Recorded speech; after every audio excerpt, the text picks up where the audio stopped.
Hi, good day. Welcome to Penang Adventist Hospital WAW Journey. I'm Tian, and today's topic is breast cancer. Breast cancer is the most common cancer among women in Malaysia, where every 1 in 30 will be diagnosed in their lifetime. Penang has even recorded the highest number of breast cancer in the country at 50 cases per 100,000 women. So today we have invited Dr. Chong Seng Fook, visiting consultant breast and general surgeon of Penang Adventist Hospital, to share with us more on breast cancer. Let's welcome Dr. Chong. Thank you very much. I'm very happy to be here to give a short discussion on this, and I would like to start with you. Alright, so let me give you some intro about Dr. Chong. Dr. Chong graduated from University Science Malaysia and served in Penang General Hospital since 1986. He attained his fellowship in surgery from the Royal College of Glasgow, Scotland. He practiced as a surgeon in Penang General Hospital and served in Penang Adventist Hospital from 1993. In 2006, he left for National Cancer Centre Singapore to train in the field of surgical oncology, specializing in breast surgery. Since then, he has been in private practice as a breast surgeon in Penang. So Dr. Chong, do you mind sharing with us what is breast cancer? Yeah, first of all, in order to understand breast cancer, I think one must understand the disease that's called cancer. And you have to understand how cancer behaves.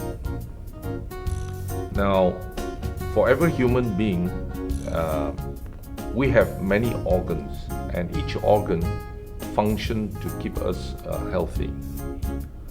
Now, each organ has its own cells that are unique, and you have like brain cells, breast cells, lung cells, and all these cells function within the organs and in such a way that they don't actually travel to other organs. Now, this is very important in cancer. That means to say that you won't find liver cells in the brain, and you won't find breast cells in the intestine.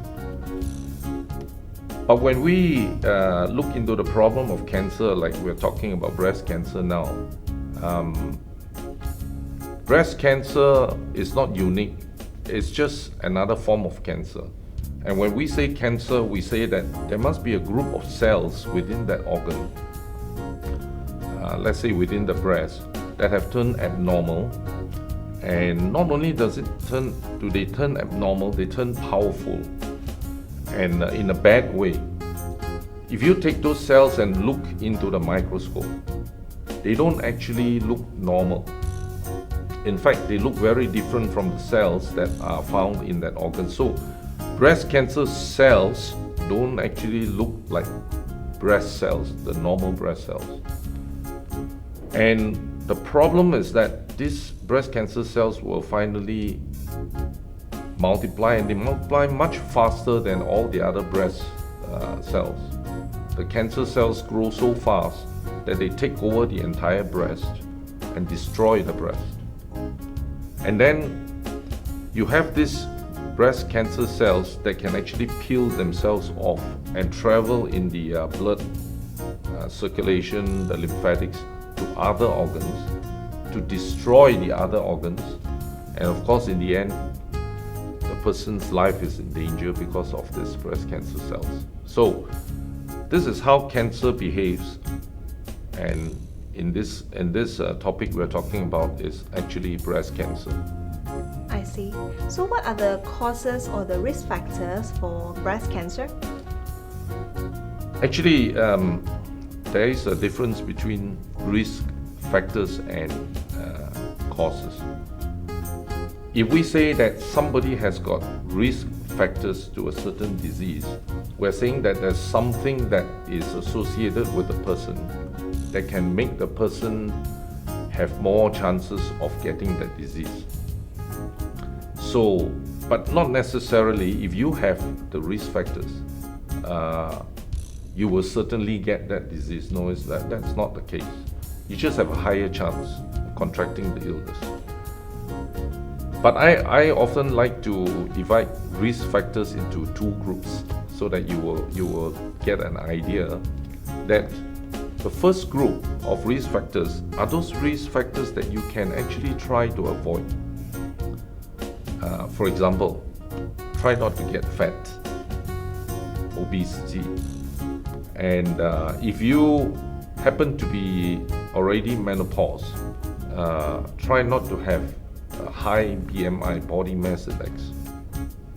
So you can try and avoid that. You can try and avoid smoking, drinking a lot of alcohol, and maybe if you have certain types of lumps in the breast that are not cancer, but that may have the potential to turn to cancer, try to remove them.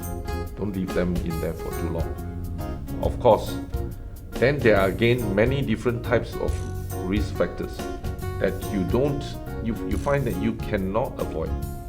For example, being a female lady, that itself is already a risk factor. You are about 100 times more risky in getting breast cancer than I. You can't avoid that because you can't change your sex. Then of course, we know that as you grow older, the chances of getting breast cancer increases. Not necessarily you will get cancer as you grow older.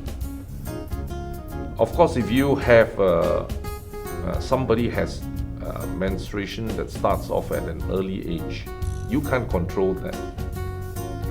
And you can't even control when you're going to get a menopause. So this early menstruation and late menopause is also a little bit of a risk factor. And of course, if you have a strong family history, and on top of that, if you inherit a gene that can make a person more prone to getting breast cancer, that's something unfortunately is also unavoidable. So, but do remember that whatever it is, if you have those risk factors, then you just have to be more alert in trying to take measures such as breast screening regularly and so on. I see.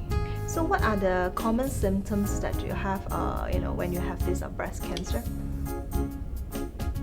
One thing I can tell you for sure, I don't think these days you can easily find a poster that will tell you that when you have symptoms, go look for the doctor. I think you can hardly find a poster like this these days. Now, coming to breast cancer, we know that breast screening is very important. The reason is that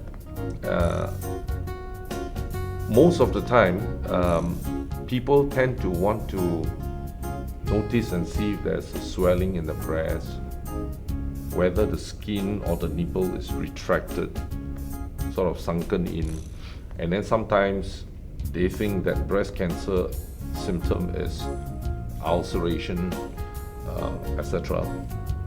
Actually, these are symptoms and signs. The problem is these are too late signs. So we don't actually wait for those signs to appear. In fact, most of the time when breast cancer first appears in the breast, there is no symptom. There isn't even pain. And which is why we often stress that breast screening and breast screening regularly is very important, because we want to try and find out if a person has got breast cancer before all those late signs appear. And we can, through breast screening, we can try and find a painless lump, even if it is a small one, or using things like mammogram to try and look for calcium spots, microcalcifications, that will tell us that something is wrong with the breast. But keep in mind that if we look and we find a painless lump or microcalcification, doesn't mean that the person has got cancer. So we're just trying to hope not to find something that's important and dangerous. I see. So how can we diagnose breast cancer? Now, when you use the word diagnosis, I think a lot of people may misunderstand that diagnosis actually can be made by a very good guess. Oh, I guess you have breast cancer, or my opinion is that you have breast cancer. Actually, if you strictly use the word diagnosis, we cannot guess, and it's not really a matter of opinion, it's just a suggestion. But when you actually make the diagnosis, you actually have to have some proof, and that proof is to try and get some tissue out of the breast, and then send this tissue to be examined by the pathologist as a specimen. And then the pathologist will ultimately give us a histopathology report. And when that report comes, being accurate, then this is actually the final and true diagnosis. So diagnosis doesn't just come from an opinion, you need proof. But further on to that, we're not here just to find out whether a person has got cancer or not by making that diagnosis. We need to find out what is the type of cancer. We need to diagnose the type of cancer, and that is related also to the type of medication and so on. So the pathologist has to do further tests on that. Also not a matter of opinion. It is what it should be done. Because ultimately all this will lead us to find out whether the patient needs further treatment like using chemotherapy or radiotherapy or not, and so on. And finally, of course, these are related to our diagnosis as to whether the cancer has spread beyond the breast into stage 2, 3, 4, etc. So that's how we make a final diagnosis to treat the patient well and completely. I see.